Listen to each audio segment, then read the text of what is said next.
Abusia yamama wakwaba eba eye Yorke FM afei so HYTV so anopai oman mu nsema yensa aka ane aboa no se kasebo ye de ba besom wo ewo HYTV afei so Yorke morning eso ensem bia ye bete ewo kasebo bi ene se Ghana man pain na nado dankwa akufo ado ode ehyan ahodo bi e de akọ ama asojafo awowo oman mu Yedi ani ebeche CPP wonakache na won General Secretary Nana ya Jantua or the futusem akọ ama NDC for anti LGBTQ won bill no ana bill la eda mrashebedwa fie no ehun abobo ni abobodie ene so abato nyina no de ekọ ne de eba nyina ne se enche bia no wababeto eso aba na abato no omanfo nyina ani behu bi Abusia yeinum ne nsema yere ba besom wo ebi ka ho na edoso pa nyabre na afei de yenda ye ho na yekoba ye de mu nsem nyina ebeba besom wo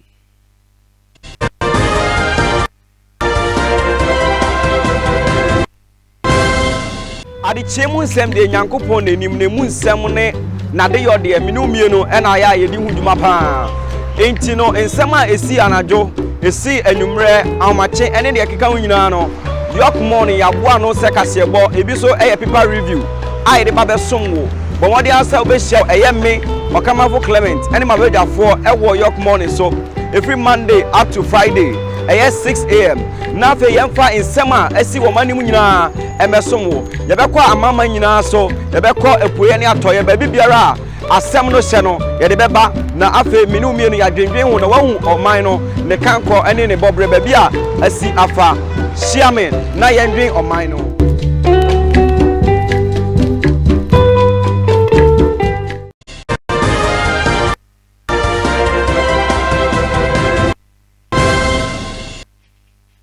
Abusia sama wo akwaba eba eye Yorke FM afei so HYTV so kasebo a yensa aka no dan nyina no ena ye de esom wo Ghana man panyin na nado dankwa akufo ado Endra ordinary ekire asojafo won akache ede ekọ ma won asen ahodo bi na wo ma won asen be se jeep no 40 afei so Toyota buses mini buses yi o ma won 6 na Toyota pickups yi so o ma won 14 na 14 ya wode akoma won nyina no de opese wode ye ne se wokọ eye atifidu mantema akoye se Bambo hunsem eya ko atwe na omanfo bi enam infichire eba oman Ghana nim nti e wose ebomodin ase Ghana so ye bebo ye ho ban nti wasoma asojafo se wonko na wonko na woma bambo hunsem enko ye pam na ye nti na wode akade ahodo a ye 40 jeeps yi afei so Toyota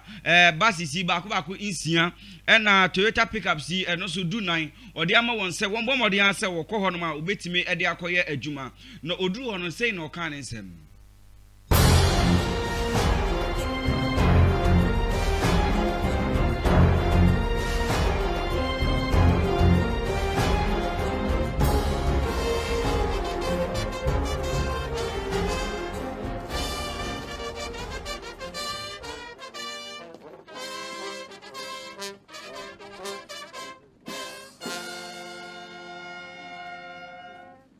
I'm happy to be back in Burma camp once again to carry out an activity which the men and women of the Ghana Armed Forces have now become familiar.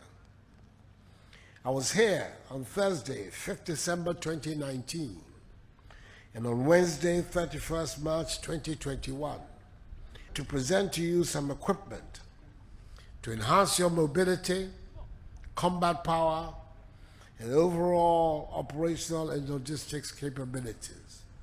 On those two occasions, in total, I presented 73 armored personnel carriers, 41 Toyota vehicles, 3 water tankers, 1 self-loading recovery truck, 1 refrigeration van, and 5 utility vehicles for waste disposal and management. Today, I'm here to present to you 40 Jeep J8 vehicles, 6 Toyota Hi-Ace minibuses, and 14 Toyota Hilux pickups, which will help you contain the security threats posed by extremist groups operating along our northern borders, and also help you deal better with internal security challenges. Government is constantly kept apprised of the needs of the armed forces, and as your commander-in-chief, I'm taking steps to ensure that they are met. We recognize that our vision of ensuring equitable distribution of development, progress, and prosperity to all parts of the country can only be achieved in an atmosphere of peace and security. We're determined to continue in this vein and satisfy the legitimate demands of the armed forces.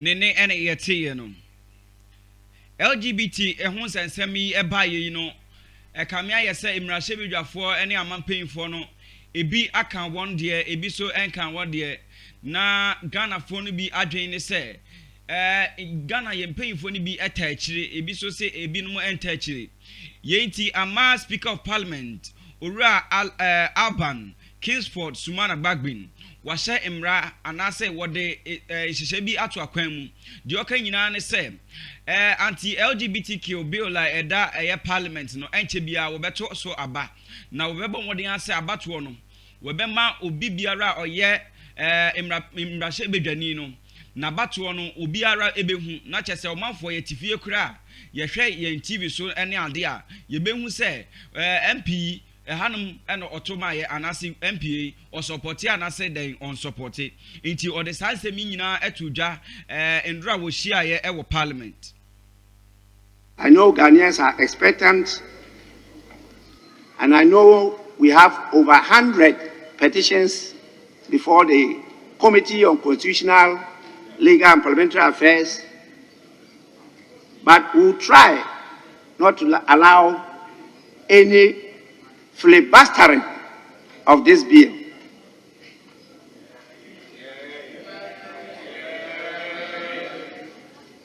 Because it's not only Africa, the whole world is looking for the outcome of this bill. And so we will not just allow people to come and try to delay the process. We'll make the process public, and I support what the majority leader said. The sitting of the committee will be public, and the decision of this House will be public. We will want to know where each member of Parliament stands. Parliament ena yete no na ansuwa ena minority leader Haruna Idrusu ono so ede ne nsem eto aso o se de opinion no aka no Speaker of Parliament aka no ne kwan so ano na donkuma no so agitum. Trust that our Committee on Constitutional Legal will engage appropriately the people of Ghana and the petitioners. Mr. Speaker, it is not for nothing that Article 106 provides that bills are gazetted for purpose of elucidating input from the public. And it should not stay per our standing orders more than 3 months within the committee. We expect the Committee of Constitutional Legal to lead Parliament living up to that litmus test of an anti-LGBTQI legislation and nothing more. One that reflects our values, our morality, and the wishes of the generality of our society. Abusia ya said your fruit dia pano and ye piano no majority leader or say che mensa eso edene dia to aso e kan say doma ye kese pa e wo mrahye bedwa fie ho no ye majority caucus no was wajitum pa. When people begin to talk to that issue, that, oh, let there be sunshine on the consideration of the bill. I wonder what people are talking about. Because the consideration of every bill is here in plenary. The TV cameras are here. They have always been here. So for people who raise issues and make it appear as if we consider saying in some quiet place outside the chamber and then nobody sees what goes on, the Speaker, really, an unfortunate picture is painted outside. Unfortunately, some colleagues in this House also added to the confusion and made it appear as if Parliament has been doing things that are untoward. Nipayati nkan eye Osaiche Mensa ono eye majority leader ewo eye Parliament. Ye to akase bo ne so de ane ye ni ekire eye Ghana yensa na hene. Na Ghana ye nyina nim se yensa na hene eye ofori ata. Na papa ye hwe na nim se eye November 17th. Ode eye 2022 budget ne ebeba betudwa. Na Ghana for edwendwen ho den na ye de be hye budget mu. Ayam hye wo ho ebinum so ewo anije kakra omunim se omkakra wa ebeba bedi wonsem. Insem pi ene koso na emu ye hwe na nim se by November 17th no senior nkaibo no ekono obetimi de 2022 budget no ade abetudwa. Ebusuya ye to akase ebo ne so dia na ye de ani ekire eye CPP one general secretary na kache no de futu sembi akoma NDC for NDC amanyokuo no na sisi a woye domkuma ewo aban mu na ukopie mu ewo hode a na chese won kasa bia nansen ekoso no general secretary ohun ne se enkoyi anase wokasa dodo nti ensem a oka kire won ewo UTV adechinsu maso ne se wonjai kasa bebre no na wo momodin se yeto aba wobebon modin se won krofo a wobesoma won akwa ba bia yeto aba ne nyina no wobetreni won anase wobema won tete pa wobetimi abie wonani ne wahu abatuo ni mu yie na ya insisi won o se kasa bebre wo kasa se ya wia won ewo 2020 abatuo no saa nsem ni nyina eye nsem anka wo hwe won hu yie a anka ansi NDC form hu they are talking too much. They should concentrate on the architecture of the polling station. Architecture, send you almost share one polling station, one polling agents. What I say, Obi Babo Crono and no jaw diato. Say yes, staff ballot boxes. Nesse, your friend is saying, who agents no more honor, or muntini and tiemwa. By all means, ye baby, say, ya, we jaw pronoto wa conforme with him. Conforme attempt to enter your room anyway. But the kind of security near my would better home and never prevent the conform say, oh, who we call because they were too much work for me. But say, we just what dear fast, I saw be to be boy real. More police station when they say machine. I see. Because polling agents, maybe say me call around to know. Polling agents need be all crowd, one more polling agents, and then make only the reason why they are there. Na muzibi before crowd be higher na munibi. But here this time ye be kakra. But the almost say, you know. What am I say? Yeah, pulling Obi okra busa me say rabana wo half of mine dear na wo. Oti baby no ye WhatsApp. Oti the meje. Oti baby na ni phone wo press ni phone. It me feel say mra so say NDC for share the architecture of their polling the polling stations. Omo polling agents. Womo ye well educated. Nye because he be obi nua na so obi sister na say obi ni obi nti because he be to allowance kakra bi no akofa na ba. There should be people who understand what it is. Say no instead they say omo ye you know omo nye training. By now no they should decide nipa omo de omo beko. No omo nye training ma onye so copy ki obi akeke obi ho ni ma de kronti owo. Oti ma say MPP for so omo mani abre. O de bia me ka say MPP for omo ni power pe o. Omo ni bre power ho.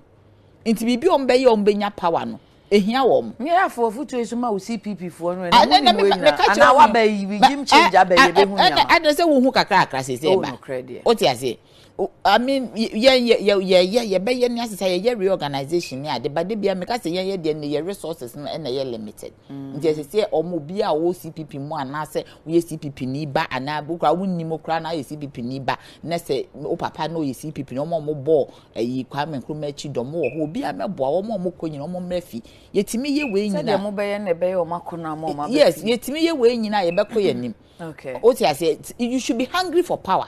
The only time you can succeed is to be hungry for power, not being lackadaisical. Because you see, about a MPP before, one obi okra no on pay leader no. And so because he ye no. All right. Me ho na me my dem abonechi do. Mabonichi. Onipa yeti ni ken nana ya jantu a ono na ye General Secretary Emma CPP. NDC amanyoko no ewo akasamafo ahodo bebre na emma wo mu no akoye adoye ediama Kolebu Teaching Hospital na wode CD no empem aduonu num CD no empem aduonu num ena wode koma won afeso wode nyoma kakra bi eso eka ho ekoma nipa be se nwotwe a wo surgery room ma chese yeye won surgery na chese na wo bomodin ase breast cancer awareness no once we betimi de won ho agim na afei de wabo omanfo enkaye se sa yare yi ewo ho nti yembo modin ase betwe ye ho afi ho afei so yato bosumi din se Pink October nti na wo bomodin ase we betimi de won ho aka ho na afei de efa ye hye no adim.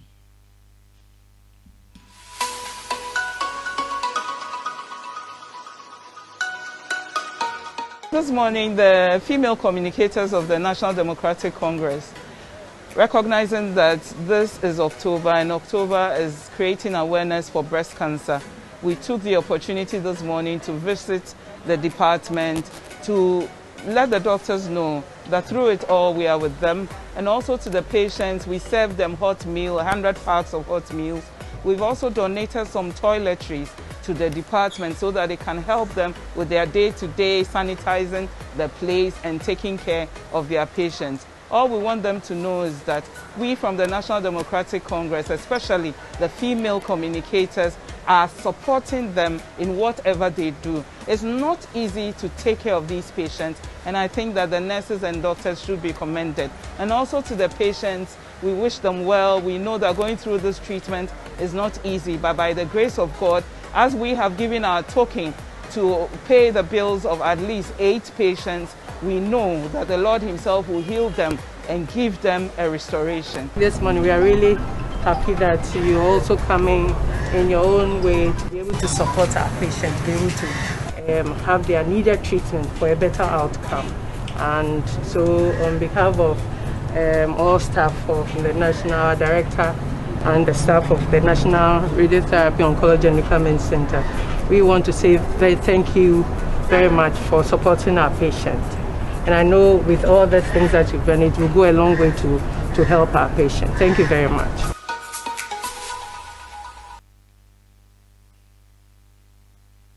Abusia ebegina NDC 41 sensemi eso na afei yede kasebo no nyina asi kasebo yi no ensembia wote ye ne se Ghana manpin na nado dankwa akufu ado ode ahyen ahodo bi ede akoma eye asojafo saso na LGBTQ bill na eda parliament no owura Alban Kingsford asuma na gbagbin ede atudwa se wobeto aba no amomanfo nyina ehu ba bi obia ejina abusia ensembia kan yenim ho ene yede besommo ewo Yorke morning anopa no sia kasebo eso ye dan ye ho akwa aba ye ba ye the newspaper review no eba ba to aso